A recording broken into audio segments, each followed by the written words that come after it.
এখন ঘড়িতে বাজছে 5টা। এখন থেকে ব্লগটা শুরু করছি। আর এই যে সকালবেলায় চা করে নিয়েছি। এখন আমার দিদি ভাই ওরা সব বাড়ি চলে যাচ্ছে, আর ওই জন্যে ওদেরকে একটু চা করে দিলাম। আর আমরাও সব এই চা খেয়ে নিই, আমিও খেয়ে নেবো। আর আমার ভাই তো চা খায় না, ওর জন্য একটুখানি শরবত করে দিচ্ছি। কি ঝামেলা!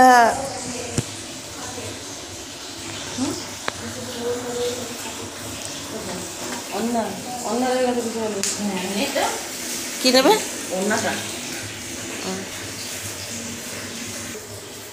আচ্ছা, এত বড় কথা?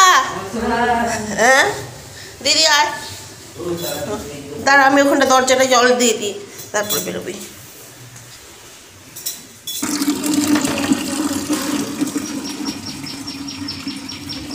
তোকেও দিয়ে পাওয়া হচ্ছে পিসিমণি? এই যে ব্যাগ। আর নিজে নেয়নি? নিজে নেয়নি? হ্যাঁ হ্যাঁ, আবার আসবি সবাই।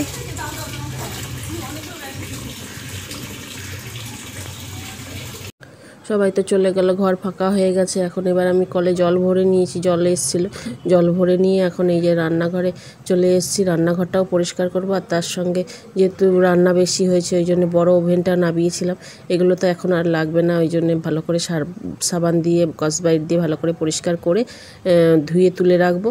আর বাসনগুলো তো ঝুনু আসবে মাজবে না। রান্নাঘরটাও তেল তেল হয়ে গেছে, ওইগুলোও এখন পরিষ্কার করে নেবো। যে এখন স্কচব্রাইট দিয়ে ভালো বেশ করে ঘষে তুলে পরিষ্কার করে নিতে। আর নিচে তো এখন রান্না হবে না। আর এই দুজনের মতন 2-3 জনের রান্না করতে তার বেশি তেল হয় না, উপরে অ্যাডজাস্ট ফ্যান চালানো হয়। আর এইগুলো নিচে রান্না করছিলাম বলেই নোংরা হয়েছে। এই যে দেখো, এত জামা, বিছানার চাদর, মশারি টশারি সব লোকজন চলে গেল, ওই জন্য কাচাকুচি করেছি। করে এখন কাচা হয়ে গেছে, ওয়াশিং মেশিনেই কাচলাম, হাতে কাচিনি অবশ্য। কেচে এখন ছাদে মিলবো। চলো এখন ছাদে মিলে আসি, মিলে এসে তারপরে রান্নার জোগাড় করব। যেহেতু আজ সবাই ঘর ফাঁকা করে চলে গেল। আগে বোনপো গেছিল, তারপরে কালকে গেল মেয়ে, ছোট মেয়ে, আজকে ভাই, দিদি, ভাইপো সবাই চলে গেল। চলো পরে আসছি। ঘরদোর খালি, পুরো ঘর খালি, আর মনটাও খারাপ লাগছে, ঘরটা ফাঁকা হয়ে গেল। নাতনি কাল রাত্রিবেলা চলে গেছে, নাতনি, বড় মেয়ে, জামাই সবাই। চলো ছাদে নিয়ে জামা কাপড়গুলো নিয়ে চলে এসেছি, মশারিগুলোও কেচেছি, বিছানা চাদরগুলো মিলে দিচ্ছি সব একসঙ্গে। আর তার সঙ্গে অনেকগুলো বিছানা, বালিশ, লেপ টেপ সব বেরিয়েছিল। যেহেতু মেজার মধ্যে বিছনা করতে হয়েছিল, সব তো আর খাটে হয়নি, ওই যে মেজাতে বিছনা করতে হয়েছিল। ওই জন্য অনেক বিছানা রোদেও দিয়েছি, বালিশগুলো সব রোদে দিয়েছি। এগুলো সব তুলে দেবো, যেগুলো ব্যবহার করি সেইগুলো থাকবে, বাদ বাকিগুলো সব তুলতে হবে। চলো এগুলো মিলে দিই, পরে আসছি। শুভ সকাল বন্ধুরা, তোমরা কেমন আছো? নিশ্চয়ই ভালোই আছো। আমার একটা নতুন ব্লগে তোমাদেরকে স্বাগত। আর আজকে অনেক দিন পর তোমাদের সামনে এলাম। বাড়িতে লোকজন ছিল, ওই জন্য কাজের চাপও প্রচুর ছিল বলে ওই জন্য তোমাদের সামনে এসে কোনো কথা বলতে পারিনি, শুধু ভিডিওই করে গেছি। আর আজকে সকালবেলা সবাই চলে গেল বাড়ি ফাঁকা করে, একবারে পুরো ফাঁকা কদিন ধরেই হচ্ছিল। কারণ আগে প্রথমে গেল বোনপো চলে গেল, যেহেতু ওরা কলেজের স্টুডেন্ট, পড়াশুনো তো আছে, ওই জন্য বোনপো চলে গেল। কালকে ছোট মেয়ে সকালবেলা চলে গেছে, বড় মেয়ে রাত্রিবেলা গেছে খাওয়া দাওয়া করে। বড় মেয়ে, নাতনি, জামাই সবাই ওরা চলে গেল কালকে রাত্রিবেলা।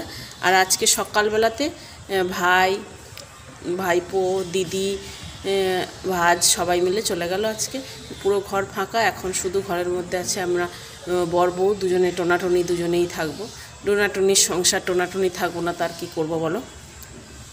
আর ওই যে এখনও ঝুনু কাজ করতে আসেনি, এখন বাজছে ঘড়িতে 10:30। এখন থেকেই ব্লগটা শুরু করেছি অনেক সকালবেলা, কিন্তু তোমাদের সামনে থেকে এসে কোনো কথা বলা হয়নি।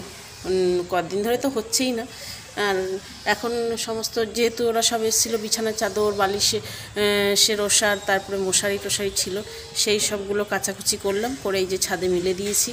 একবারে ছাদ ভর্তি করে মিলে দিয়েছি, দেখতেই পাচ্ছ। আর বিছানা যেগুলো ছিল সেগুলো রোদে দিলাম, বালিশও রোদে দিলাম। আর আজকে রোদটা হয়নি ভালো, মোটামুটি একটু হালকা হালকা রোদ রয়েছে, কিন্তু তাও একটু হালকা রোদ পেয়ে গেলে দিয়ে সব তুলে দেবো বিছানা। আর বিছানাপত্র না তুললে ঘর দৌড় যেন ঠিক মতন ভালো লাগে না গুছিয়ে, ওই জন্য সব তুলে দিলাম। আর এগুলো কেচে কুচে মিলেও দিলাম, শুকনো হয়ে যাবে। মোটামুটি হাওয়া আছে হালকা, আর হালকা হালকা রোদ আছে, মেঘ মেঘ হালকা হালকা রোদের তাপ নেই সেরকমভাবে। এগুলো সব মিলে দিলাম, দিয়ে চলো এখন ঘরদোর পরিষ্কার করি, রান্না বান্না করি। চলো সারাদিন সঙ্গে থাকো, নিশ্চয়ই আজকের ব্লগটা তোমাদের ভালো লাগবে। এই যে ভাই মোছা নিয়ে এসেছিলো, একটা মোছা নিয়ে এসছে গাছেরই, ঘরের গাছের মোছা। আর সুজনি শাক নিয়ে এসছো, সুজনি শাকও অল্প আছে আর নেই, কয়েকদিন ধরেই খেলাম সমানে। আর এই যে মোছাটা নিয়ে এসছে, মোছা আমরা তো সব দিন খাই না, শনিবার মঙ্গলবার খাই না। আর আজকে যেহেতু বুধবারে মোছা করবো, এনে কাটবো। আর এই মোছাটাই আছে, বাদ আর অন্য কোনো সবজি টবজি নাই। চলো এখন মোছাটা কাটি, আজকে রান্না করব। হ্যালো বন্ধুরা, রান্না বসিয়ে দিয়েছি। আর আজকে দেখতেই পাচ্ছ ছোটো হাঁড়ি, আর কদিন ধরে বড় বড় হাঁড়িতে রান্না করছিলাম, যেহেতু লোকজন বেশি ছিল ওই জন্য বড়ো হাঁড়িতে রান্না করছিলাম। আর আজকে শুধু টোনাটুনির রান্না, ওই জন্যে ছোট্ট একটা ভাঁড়ের রান্না বসিয়েছি। আর এই যে 2 পিস মাছ, আর এইখানে ফুলকপি দিয়ে মাছ দিয়ে ঝোল করব। আর তোমাদেরকে আগেই দেখালাম যে মোছা রান্না করব, কিন্তু মোছাটা আর রান্না করলাম না, অনেকটা বেলা হয়ে গেছে, জামা কাপড় কাচাকুচি করতে করতে অনেক বেলা হয়ে গেছে। এখন মোছা রান্না করতে গেলে অনেক দেরি হয়ে যাবে, ওই জন্য ফুলকপির ঝোল, মাছের ঝোল, মাছ দিয়ে ফুলকপির ঝোল। এইখানে একটু মাছের তেল আছে, পেঁয়াজ দিয়ে ভাজা করব। এই হচ্ছে আজকে দুপুরবেলার মেনু আমাদের দুজনের, আর কোনো কিছুই করছি না। চলো এখন ফুলকপিটা ভেজে নিয়েছি, এবার তরকারিটা বসিয়ে নিই, মশলা কষিয়ে। চলো, এখানে ভাত হয়েই এসছে, নামাবো। আর এখানে যে ফুলকপির ঝোলটা বসাচ্ছি, এখানে মশলার মধ্যে দিয়েছি পেঁয়াজ আর একটু টমেটো, ভালো করে তেলের উপরে ভেজে নিয়েছি। আর ফোড়নে তো 5 ফোড়ন দিয়েছি, শুকনো লঙ্কা দিয়েছি। আর এখানে ধনে, জিরে গুঁড়ো, লঙ্কা গুঁড়ো, হলুদ গুঁড়ো দিয়ে আজকে করছি। আর পেঁয়াজ রসুন দিচ্ছি না, কারণ কয়েকদিন ধরেই পেঁয়াজ রসুন আর এই যে ফুলকপি আলু ভেজে রেখেছি দিয়ে দিচ্ছি।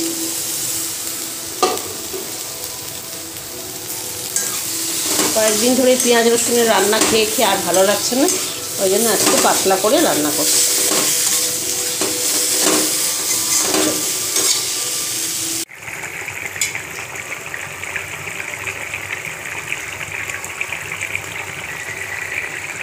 শুভ সন্ধ্যা বন্ধুরা, আমি সন্ধ্যেবেলা চলে এসেছি। সেই দুপুরের পর থেকে আর রান্নাবান্না করার পর থেকে আর ভুলে গেছিলাম যে খাবার কি রান্না করলাম না করলাম দেখানোর জন্য ভুলে গেছি। আর তো করা হয়নি, একটু দুপুরবেলা রেস্ট নিলাম, নিয়ে আর এই যে বাসন বেরিয়েছিল অনেক বড় বড় বাসনগুলো, সেই বাসনগুলো ওপরে তুলে রাখছি। এখন তো আর লাগবে না যেহেতু, আর ছোট ছোট বাসনে এবার রান্না হবে। এরপরে যে জামা কাপড় যেগুলো আছে সেইগুলোও ভাঁজ করতে হবে। ঘরদোর এগুলো এমন হয়ে আছে, ভালো লাগছে না দেখতে, এগুলো সব ভাঁজ করে নিচ্ছি। আর বাসনগুলো তো সব তুলে নিলাম, বড় বড় যেহেতু বাসন ছিল, সব ঝুনু মেজে দিয়ে গেছিলো। আর এই যে মশারি, বিছানার চাদর টাদর সব পরিষ্কার করে কাচাকুচিত হয়ে গেছে, শুকনোও হয়ে গেছে সুন্দরভাবে। এখন ভালো করে ভাঁজ করে সব যেখানে যা জিনিস সে সব তুলে রাখবো, তুলে আর রাত্রিরে রান্না করতে হবে। কী রান্না, আজকে দুপুরবেলা যে ভাত করেছিলাম সেই ভাতেরই কিছুটা রয়ে গেছিলো, দুজনে মিলে ওইটাই ভাত খেয়ে নিচ্ছি। আর তার সঙ্গে একটুখানি আলু সেদ্ধ দিয়েছি, আর এই যে ডিম ভাজা। আর দিনের বেলার যে মাছের ঝোল করেছিলাম ফুলকপি দিয়ে, সেই ফুলকপি একটু রয়ে গেছে, আর ওই জন্য ডিম ভাজা করলাম আর আলু সেদ্ধ। চলো।